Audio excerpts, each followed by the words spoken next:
임차를 해서 거주를 하고 싶으신 분들은 이 정책을 편견 없이 잘 활용하셔야 된다라는 말씀. 기존에 어떤 걸리적거렸던 그런 규제들 다 빼줄게. 청약해서 내 집 마련해. 저축 총액이 높을 때 아이를 가져요.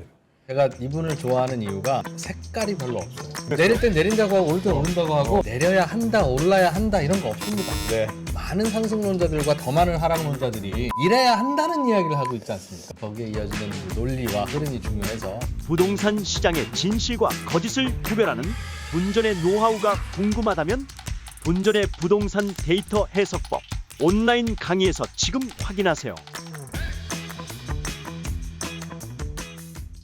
네, 안녕하세요. 분전입니다. 오늘은 얼마 전에 나왔던 저출산 대책, 그 중에서 부동산 부분, 요 부분에 대해서 말씀드리려고 하는데, 사실은 조금 지난 얘기잖아요. 뭐 며칠 전에 나온 얘기인데, 그것을 그냥 팩트를 설명을 드리는 요런 것들을 넘어서 저만의 전략, 제가 생각하는 이 대책의 맞춤 전략, 신혼부부 혹은 미혼 혹은 출산 가구 이런 분들이 어떻게 요 정책에 맞춰서 내 집 마련 전략을 짤 수 있을지 요것을 제가 고민을 해봤고 오늘 그런 것들을 설명드리는 그런 시간을 갖도록 하겠습니다. 얼마 전에 저출산 대책이 굉장히 길게 나왔죠. 그 중에 일부가 이제 주거, 즉 부동산 정책과 관련된 내용인데 요거는 한번 쭉 읽어보시고 저는 상세한 내용을 바로 다루도록 하겠습니다. 첫 번째로는 일단 여기는 대출, 주거 마련 부담 대폭 완화. 요거는 이제 대출 얘기죠. 신생아 특례론을 기준을 허들을 낮추겠다. 그리고 전세자금 대출, 집을 사는 것뿐이 아니고 전세자금 대출, 그 다음에 신생아를 낳지 않고 결혼만 해도 전세자금 대출 특례를 주는 것을 소득 요건을 좀 완화를 시켜주겠다. 그리고 추가로 출산을 하면은 거기에 대해서 우대금리도 더 주겠다. 이런 식으로 특히 출산 가구가 내 집을 마련해서 안정적으로 거주를 마련하는 것에 대해서 굉장히 지원을 해주겠다라는 그런 내용입니다. 이런 신생아 특례론 정책을 비판하는 사람들이 있어요. 그 이유는 집값 띄우기다. 이런 얘기들을 하는 거죠. 근데 사실은 저는 되게 이해가 안 가고 이런 얘기들을 하면서 저출생을 해결하기 위해서는 대출을 지원해 줄 게 아니고 집값이 오르네 마네 이런 식으로 특히 정치적인 해석을 넣어서 비판을 하시면 안 되고 이런 것들은 저는 굉장히 필요하고 저는 오히려 왜 지금 2억 5천으로 소득을 제한을 하는지도 모르겠어요. 그러니까 이거는 이런 데에 진짜 보편적인 복지 개념을 도입해야 되는 거 아닌가. 정말 아이를 낳고 가정을 꾸리는 그런 사람들한테는 소득 상관없이 지원을 해줘서 계속 출산을 높여야지 지금 이 정도로 여유 있는 지금 상황인가라는 생각이 들 정도로 2.5억도 아니고 그냥 소득을 다 풀어버리고 아이 낳으면은 그냥 신생아 특례 대출. 왜냐면은 요 집값의 우려는 주택가액 한도 여기 있잖아요. 대출 한도도 있고 이런 데서 통제를 하고 요 소득의 기준 2.5억조차도 풀어버려야 된다라는 그런 생각을 합니다. 그리고 제가 신생아 특례론을 이용하면은 어느 정도로 주거비가 편해지는지 주거비가 부담스럽지 않아지는지를 한번 계산을 해봤습니다. 이게 소득에 따라서 금리가 달라지는데 대략 요 정도로 일단 예시로 들어봤어요. 그래서 6천만 원에서 부부 합산 소득 6천에서 8,500만 원 사이고 그 다음에 청약통장 가입 기간에 따라서 또 우대금리가 좀 달라지거든요. 근데 이게 15년 이상인 경우에는 더 우대금리가 높아지지만 그래도 그 정도까지는 아니고 약간 어릴 때부터 가입을 해가지고 청약통장을 5년에서 10년 사이만큼 유지한 통장이 있다. 부부 중에 한 명이라도 있으면은 2.3%로 받을 수 있습니다. 청약통장 우대금리 제외하고 2.7%고 청약통장 우대금리가 이제 0.4% 적용되면은 2.3%예요. 2.3%면 어느 정도냐? 5억 아파트 매수하면서 요 특례론으로 LTV 70%까지 받을 수 있거든요. 3억 5천. 요거를 최증식 분할 상환 요걸로 30년 만기 대출을 하면은 월 이자 상환액이 46만 원밖에 안 됩니다. 3억 5천 빌려서 5억 아파트 매수해서 내 집에 사는데 이자 상환액은 46만 원밖에 안 되고 평균적으로 계속 변하긴 변합니다. 그리고 원금 상환액은 97만 원.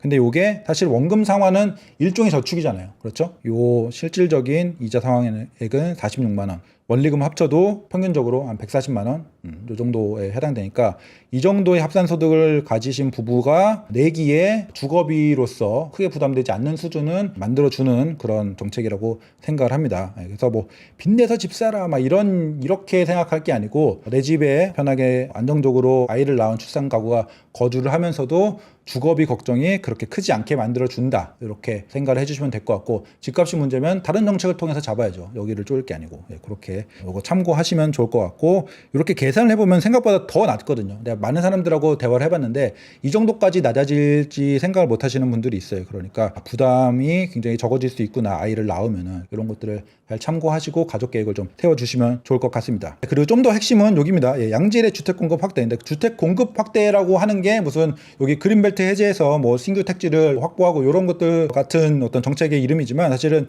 그것은 좀 메인 정책은 아니고 하면 좋죠. 하면 좋은데 과연 얼마나 빨리 할 수 있을지도 뭐 잘 모르겠고 사실 3기 신도시도 지금 잘 안 되는 마당에 이런 것들은 사실은 별로 주목할 게 아니고 제가 주목한 것은 딱 여기입니다. 특히 요 3개. 요 밑에는 빼고 요 3개. 민간 분양의 우선 공급 비율 확대. 공공 분양의 신생아 우선 공급 신설. 공공 임대도 신생아 우선 공급 신설 이렇게 보시고 뒤쪽에 좀 더 자세히 나와 있어요. 신생아 우선 공급 비율 요거 확대하는데 요게 신혼 특공 중에서 우선 공급 비율을 확대를 하는 겁니다. 이게 굉장히 중요한 게 신혼 특공이 생각보다 당첨 확률이 그렇게 낮지 않아요. 생애 최초는 되게 경쟁률이 센데 신혼 특공은 그 가점 점수가 있어서 근데 그 가점을 맞추는 게 그렇게 어렵진 않거든요. 그래서 어느 정도의 가점을 쌓고 그 중에서 신생아 우선 공급 요 비율이 높아져서 요 조건에 충족이 된다라고 하면은 생각보다 굉장히 당첨 가능성이 높아질 수 있다. 물론 로또 분양 정도까지 되면 모르겠지만 그런 게 아니고서야 상당히 당첨 가능성이 높아진다라고 저는 생각을 하고 있어서 여기 굉장히 중요하게 포커싱하고 전략을 좀 수립하시면 좋을 것 같고 제가 뒤쪽에 전략을 좀 짜봤어요. 그거 뒤쪽까지 좀 봐주시면 좋을 것 같고 두 번째로 요건 더 센데 공공 분양의 일반 공급 그러니까 공공 분양에 특별 공급이 있고 일반 공급이 있을 거잖아요. 일반 공급의 무려 50%를 신생아 우선 공급으로 넣는다라는 겁니다. 이거 굉장히 큰 거예요. 굉장히 크고 굉장히 좀 안타까울 수 있는 것은 지금 그 공공 분양의 일반 공급을 노리시는 분들 그걸 위해서 청약통장에 저축액을 많이 쌓으셨던 분들이 여기서 굉장히 멘탈이 흔들리신 상황이에요. 50%나 신생아 우선 공급이면은 나는 신생아 그 우선 공급에 자격이 될 가능성이 없다 싶으시면은 무려 50%나 가능성이 낮아진 거잖아요. 굉장히 지금 충격적인데 어쨌든 그렇게까지 해서라도 출산율을 높이고 신생아 출산 가구들한테 이런 베네핏을 제공해 줘야 된다라는 정책이고 이것은 해당되는 가구들이 최대한 잘 활용을 해야겠죠. 그래서 요 두 개가 핵심이다. 네, 그다음에 공공임대. 요 공공임대 얘기도 있었어요. 요 공공임대에 뭐 혜택을 주고 요건을 완화하겠다 이런 얘기인데 제가 요 부분에서 또 말씀드리고 싶은 것은 공공임대에 대한 어떤 편견을 좀 내려놓으실 필요 있어요. 편견을 내려놓고 실제로 공공임대가 어떤 것인지를 잘 좀 파악을 해보시고 연구를 해보시면 좋아요. 왜냐면은 사람들이 무슨 임대주택이라고 하면은 막 되게 막 꺼려하고 무슨 편견 갖고 막 그런 데 살면 안 되지 이런 식으로 생각하시는 분들이 있는데 사실은 공공임대는 그렇지 않아요. 기본적으로 그런 편견을 가지는 것이 무슨 옳다 그르다 뭐 이런 말씀을 드리는 게 아니고 보통 공공임대라고 해서 안 좋게 생각하시는 그런 편견은 약간 영구임대나 뭐 국민임대 이런 쪽을 기준으로 좀 생각을 하시는 것 같아요. 물론 영구임대나 국민임대 단지들도 그렇게 편견을 가져서 되는 건 아니지만 그래도 그런 곳들은 굉장히 저소득층 뭐 이런 분들이 많이 계시기도 하고 그 다음에 굉장히 특별한 요건을 가지신 분들이 거기에 들어가기도 하거든요. 뭐 예를 들면 탈북자 전형, 뭐 예를 들면은 출소자 전형 뭐 이런 것도 있어요. 실제로 그런 것들도 있기 때문에 좀 편견을 가지시는데 사실은 더 많은 공공임대가 그런 어떤 영구임대나 국민임대 같지 않고 그냥 특히 여기 보시면 뭐 장기전세 이런 것들은 주변의 시세 대비 한 70%밖에 안 돼요. 70% 정도예요. 그러니까 주변에 어떤 아파트가 있는데 뭐 예를 들어 뭐 8억이다. 전세가가 8억이에요. 그럼 한 5억쯤에 분양을 하는 거예요. 전세 분양을. 그럼 전세가가 5억인데 사는 분들이랑 8억인데 사는 분들이랑 서로 무시할 정도로 그 정도로 굉장히 편견을 가질 만한 그런 게 아니잖아요. 그리고 뭐 재개발 재건축할 적에 임대주택을 추가하면은 임대 넣으면 안 돼 막 이런 식으로 생각하시는데 그렇게 편견을 가지실 게 아닌 게 주변 아파트의 그 전세가 시세에 정말 뭐 한 30%밖에 안 싸요. 여기 들어가려면 SH 장기전세 예를 들면은 강남의 어떤 재건축 아파트에 SH 장기전세가 들어간다라고 하면은 25평 공공임대인데 전세가 9억 정도 하거든요. 전세가 9억 내고 들어가는 분들을 편견을 가지고 막 이렇게 꺼려할 그런 건 아니잖아요. 그러니까 공공임대라는 것이 굉장히 좀 편견을 깨고 여기에 실질적인 내가 임대주택을 찾고 임차를 해서 거주를 하고 싶으신 분들은 이 정책을 편견 없이 잘 활용하셔야 된다라는 말씀. 그래서 공공임대가 이렇게 정책이 이렇게 완화가 되면은 내가 신혼부부 혹은 뭐 출산가구일 적에 공공임대에 들어가서 살다가 내 집 마련의 기회를 노리시는 거 공공임대에 들어가서 싸게 괜찮은 지역에 있는 곳에 살 살다가 거기서 무슨 앞서 말씀드린 특별공급, 뭐 공공분양 이런 경쟁력을 쌓아서 당첨으로 가고 이런 식의 전략을 갈 수 있거든요. 근데 공공임대 막 이렇게 싫어 뭐 이렇게 하시면은 오히려 그런 더 좋은 어떤 전략을 배제시킬 수 있다. 좋은 전략인데도.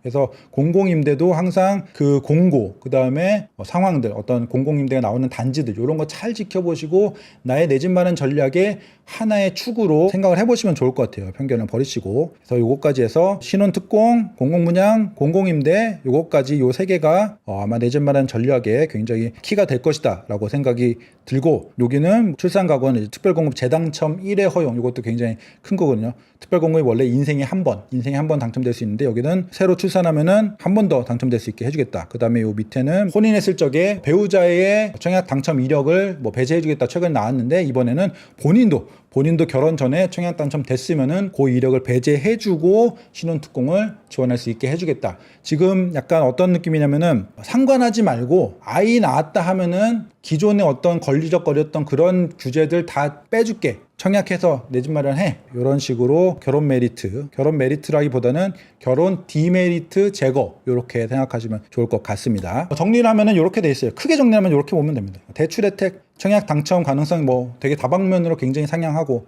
결혼 페널티 제거해주고, 이렇게 크게 세 개로 볼 수 있고, 요런 출산가구에 해당되는 모든 혜택을 영끌에서 다 받아낼 전략을 짜야 돼요. 요것을 잘 알아두고 주변에 뭐 출산하고자 하는 그런 가족 계획을 가지신 분들 혹은 뭐 신혼 부부들이 있으면은 이 얘기를 꼭 전파해줘서 아이를 많이 낳고 출산 가구들이 행복하게 안정적으로 주거를 마련할 수 있도록 많이 요것들 홍보를 많이 해주시면 좋을 것 같아요. 그래서 제가 이런 상황들을 어떻게 최대한 활용할 수 있을지 제 나름대로의 전략을 좀 짜봐서 그것까지 설명을 드릴게요. 물론 각 상황마다 그 사람들의 어떤 계획에 따라서 개별적으로 다 다를 수는 있지만, 저는 요런 적의 전략을 한번 수립해봤다. 요것을 약간 커스터마이징해서 적용을 해보시면 좋을 것 같습니다.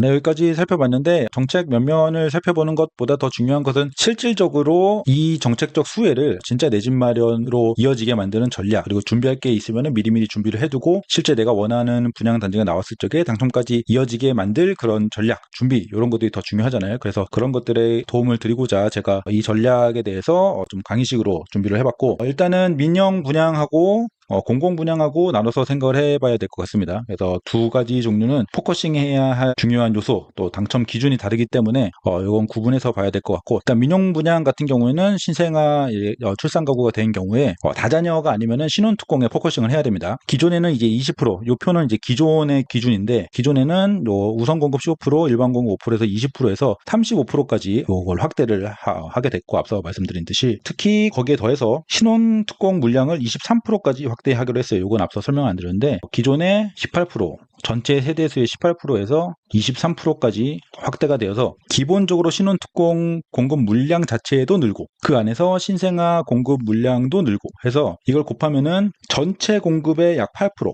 이게 신생아 출산 가구에 배정이 되어서 신생아 출산 가구 같은 경우에는 굉장히 당첨 가능성이 높아졌다. 굉장히 많이 높아진 거예요. 이건 다른 어떤 뭐 일반 공급이나 이런 것들에 비해서 당첨 가능성이 굉장히 높아진 거고, 특히 그 중에서 만약에 뭐 이자녀 출산 가구, 이런 케이스는 정말로 당첨 가능성이 높기 때문에, 이자녀 출산 가구인 경우에는 뭐 지금 집이 있으면은 내가 원하는 단지가 공고 나기 전에 집을 팔고 여기 올인해도 될 정도, 특히 우선 공급의 소득 기준이 된다고 하면은 정말로 여기에 올인해도 될 정도로 굉장히 유리한 위치에 왔다, 이렇게 생각하시면 될 것 같고, 자세한 건 뒤에 좀 더 설명드릴게요. 공공 분양 같은 경우에는 일반 공급의 50%를 신생아 출산 가구에 준다라고 하니까 여기에 포커싱을 해야 돼요. 민영 분양의 신혼특공과 다른 점은, 민영 분양의 신혼특공은 입주자 모집 공고가 나오기 전까지만 무주택이 되면 되는데, 요 공공 분양 같은 경우에는 3년 무주택이 필요합니다. 그래서 아이 계획을 세울 때 이걸 좀 감안을 할 필요가 있겠죠. 그래서 요 공공 분양의 도전을 딱 하기 전 3년 동안 무주택을 유지를 해야 된다. 요거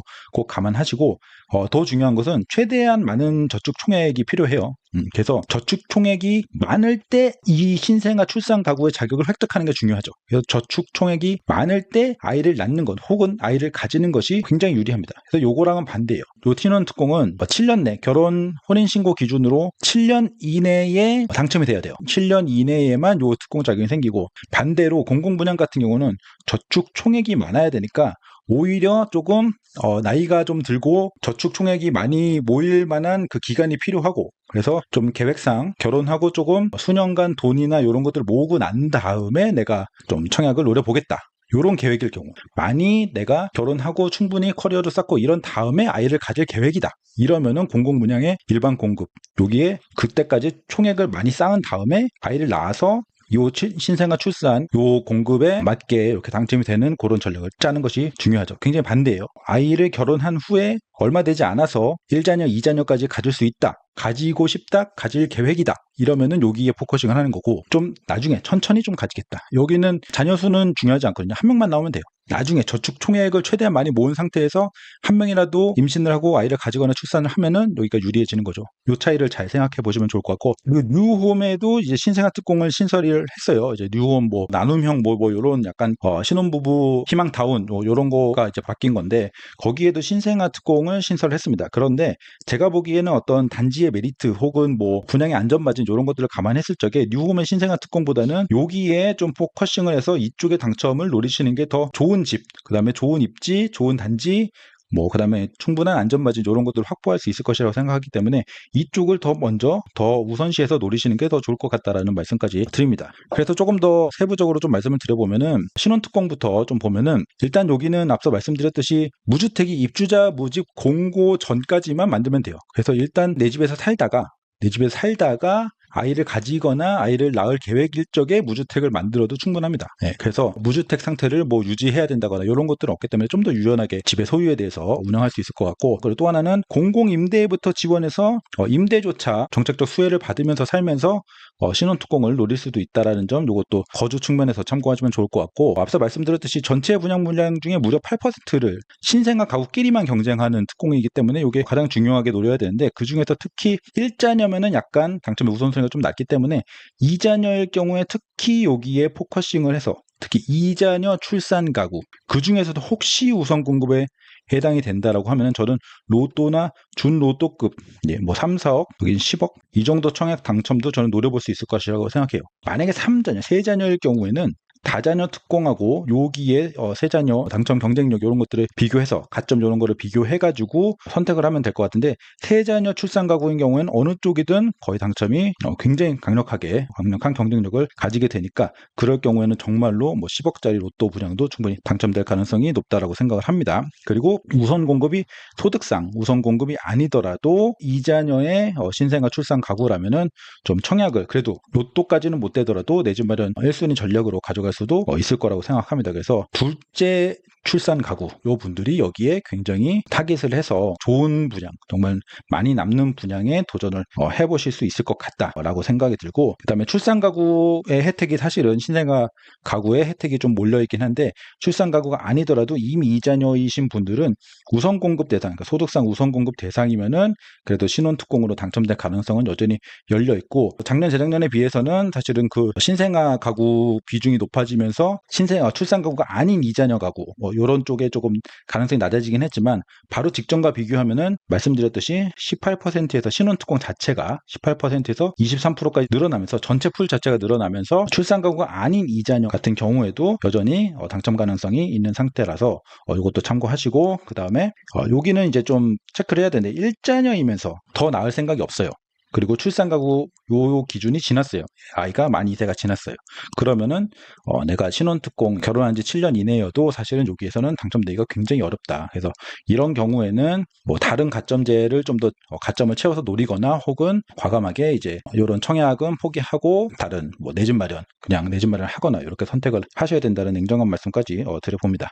그리고 공공분양 같은 경우에는 여기는 앞서 말씀드렸듯이 이게 가장 중요합니다. 나의 무슨 자녀 계획 이런 것들을 생각을 했을 적에 아이를 가지고 그 전에 3년 무주택은 딱 유지를 하는 그런 계획을 딱 세워두고, 물론 계획대로 되는 것은 아니지만 자녀 계획까지 그렇게 한번 잡아보시는 그런 어떤 시도 전략을 좀 수립을 하시면 좋을 것 같고, 그리고 말씀드렸듯이 저축 총액이 높을 때 아이를 가지는 것이 유리하기 때문에 이 전략은 아무래도 내가 결혼을 하고 부부끼리 좀 살다가 뭐 커리어도 좀 쌓고 부부끼리 좀 잘 살다가 나중에 좀 아이를 좀 가져보겠다. 이런 경우에는 이쪽으로 신혼특공보다는 이쪽으로 좀 더 가지는 것이 유리할 거라고 생각을 하고, 그 다음에 요 공공분양 내의 일반 공급 같은 경우에는 자녀 수는 중요하잖아요. 신혼특공 같은 경우는 자녀 수가 중요하고 특히 2자녀는 돼야지 당첨 가능성이 훅 올라가기 때문에 2자녀인 경우에는 신혼특공, 2자녀 플랜이 있다라고 하면 신혼특공을 좀 노려볼 수도 있겠지만 1자녀인 경우에는 저축 총액을 많이 쌓을 때 아이를 가져서 공공분양으로 노려보는 이런 플랜도 좀 세워보시면 좋을 것 같습니다. 그리고 이 신생아 우선 공급 조건을 충족한다고 하더라도 저축 총액이 적다라고 하면은 사실은 좋은 분양단지 당첨 가능성이 좀 높지 않거든요. 워낙 이제 저축 총액을 많이 넣으신 분들이 경쟁이 많기 때문에 저축 총액도 높아야 되고 그 중에 신생아 우선 공급 조건을 충족을 한다. 그러니까 출산 가구가 된다라고 하면은 이제 당첨 가능성이 높아지는 거겠죠. 그래서 그거 참고하시고 꼭 저축 총액을 미리미리 잘 쌓아두시고 많이 쌓였을 적에 출산 가구 조건 충족하고 여기 청약에 도전하시면은 꽤 당첨 가능성이 좀 높을 수 있겠다라고 말씀을 드립니다. 그리고 요거는 요 공공분양뿐이 아니고 앞에 요 신혼특공 전략이나 공공분양 일반 공급 전략이나 둘 다 어느 거 할 것 없이 신생아 우선 공급 기간, 즉 아이가 출산하고 2년이 거의 다 되었는데, 그러니까 아이가 만 2세가 거의 다 되었는데 신혼특공도 다 떨어졌고 혹은 자격이 안 되고 그 다음에 공공분양 요기도 당첨이 다 안 됐을 적에 근데 거의 2년이 다 지나가요. 그러면은 신생아 우선 요거는 이제 점점 거의 못 쓸 가능성이 좀 높아져 가고, 그러면은 저는 과감히 청약은 포기하고 그때는 요게 다 끝나기 전에 신생아 특례론, 그때라도 이거라도 활용을 해서 낮은 금리, 낮은 주거비로 내가 내 집 마련을 할 수 있게, 그거라도 굉장히 큰 혜택이에요.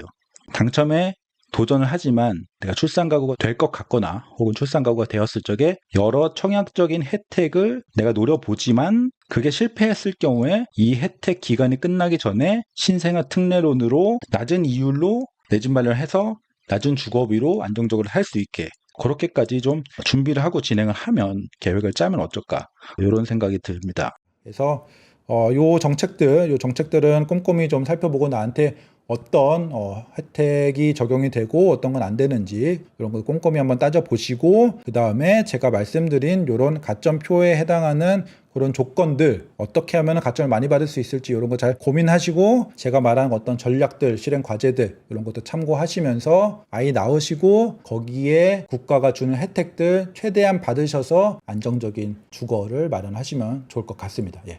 여기까지 말씀드리고 좋은 가정 꾸리시길 바랍니다. 네, 감사합니다.